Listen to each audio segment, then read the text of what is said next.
जय हिंद दोस्त। आज पढ़ते हैं हम लोग संविधान सभा की समितियां। आज पढ़ेंगे हम लोग संविधान सभा की समितियां।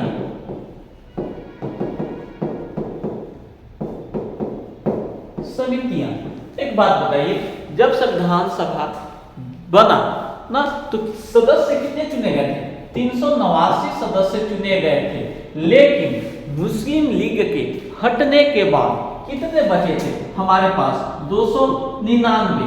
एक बात बताइए, संविधान को बनाने के लिए 299 सदस्य चुने गए, लेकिन सबको अलग अलग काम दे दिया गया ना, अलग अलग काम दे दिया गया जो अलग अलग समितियां का निर्माण करेंगे। अब एक बात बताइए, 299 जो सदस्य चुने गए हैं, इन्हीं को क्या किया गया? अलग अलग समितियां में बांट दिया गया। चलिए हम लोग देखते हैं कि कौन कौन समितियां हैं और हम लोग याद भी करते हैं एग्जाम में। अब बहुत ज्यादा इंपॉर्टेंट है, तो एग्जाम में आते भी हैं। अब हम लोग देखेंगे, पहला जो है संघ शक्ति समिति। तो संघ शक्ति समिति के अध्यक्ष कौन थे?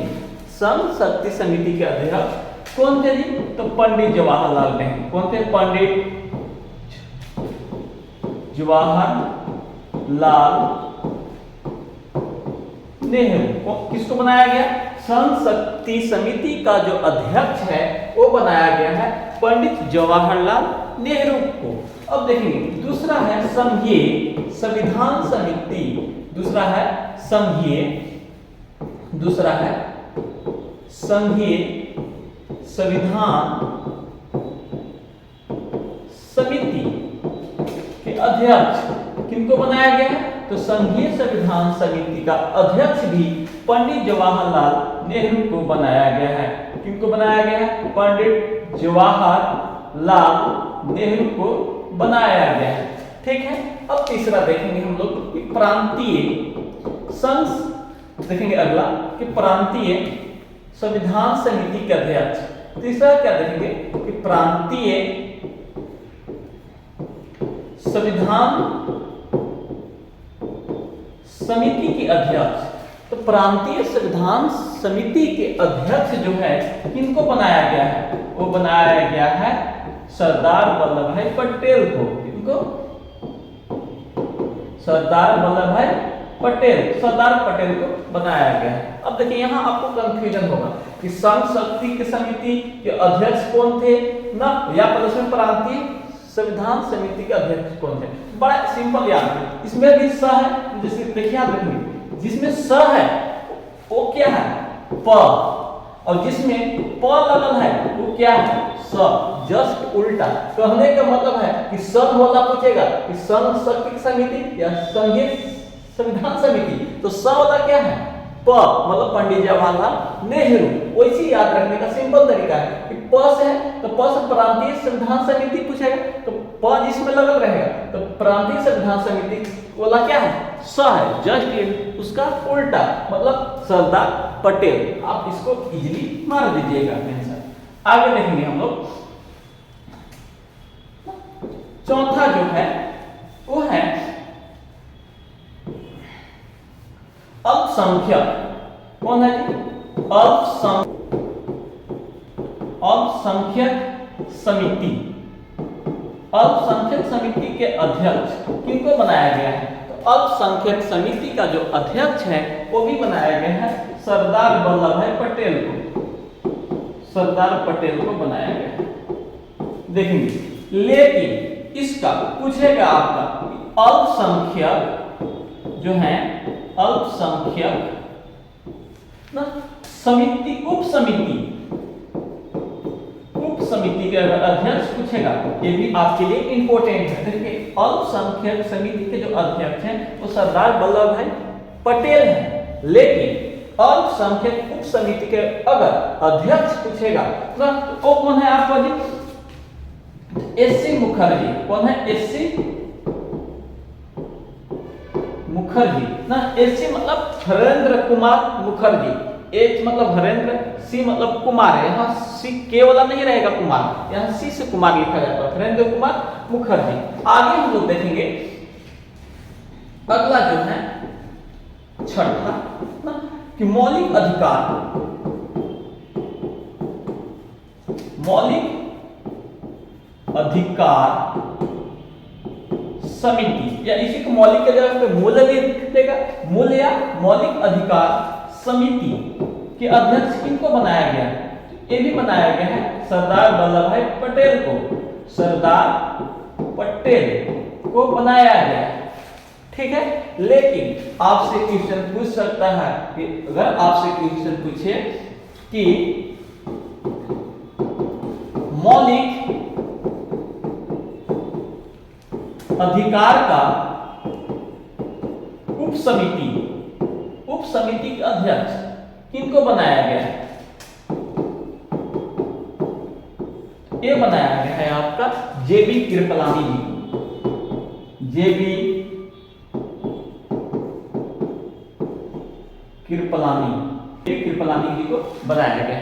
ठीक है, आगे हम लोग देखेंगे इसमें से सबसे अगर मेन था वो प्रारूप समिति के अध्यक्ष। तो प्रारूप समिति के अध्यक्ष कौन थे? B R Ambedkar. कौन थे? B R Ambedkar. और कुछ हम लोग देख लेते हैं 8 में। जैसे आपसे पूछेगा कि संचालन समिति, या आपसे पूछेगा प्रक्रिया समिति, या आपसे पूछेगा झंडा समिति के जो अध्यक्ष हैं वो एक ही थे, जिनका नाम है डॉक्टर राजेंद्र प्रसाद।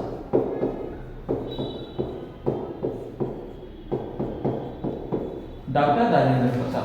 तो सर अगर आपसे पूछे कि संचालन समिति के अध्यक्ष या प्रक्रिया समिति के अध्यक्ष या कुछ झंडा समिति के अध्यक्ष सब कौन थे? तो डॉक्टर राजेंद्र प्रसाद को बनाया गया। अब देखेंगे इन सब में अगर सबसे महत्वपूर्ण समिति थी वो था प्रारूप समिति। कौन था? प्रारूप समिति। अगला हम लोग देखेंगे प्रारूप समिति। तो प्रारूप समिति का जो गठन, प्रारूप समिति के गठन पूछेगा आपसे कब हुआ है? आप मारेंगे 29 अगस्त 1947 को।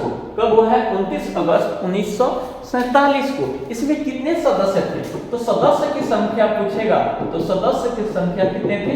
7 सदस्य थे, जिसमें अध्यक्ष जो बनाया गया है, अध्यक्ष किनको बनाया गया था? डॉक्टर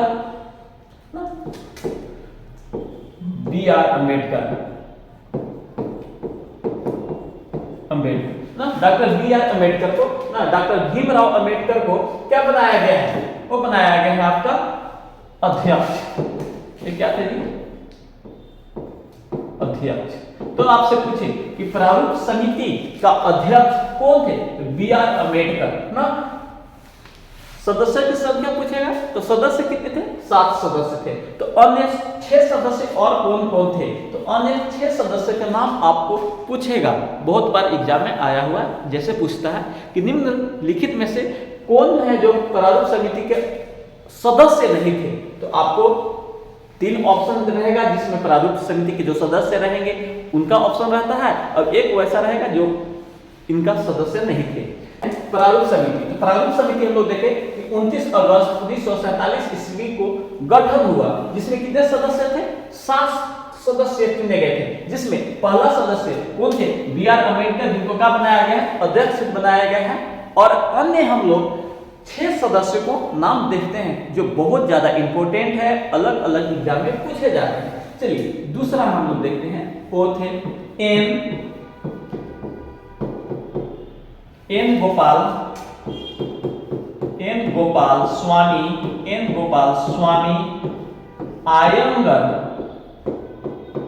आयंगर। दूसरा जो नाम, तीसरा जो नाम है वो नाम है ए कृष्ण स्वामी अय्यर। ए कृष्ण स्वामी अय्यर। चौथा जो व्यक्ति थे इनका नाम है के मुंशी। क्या नाम है? के एम मुंशी। कौन है? के एम मुंशी। पांचवा जो नाम है, पांचवा व्यक्ति का नाम देखेंगे, नाम है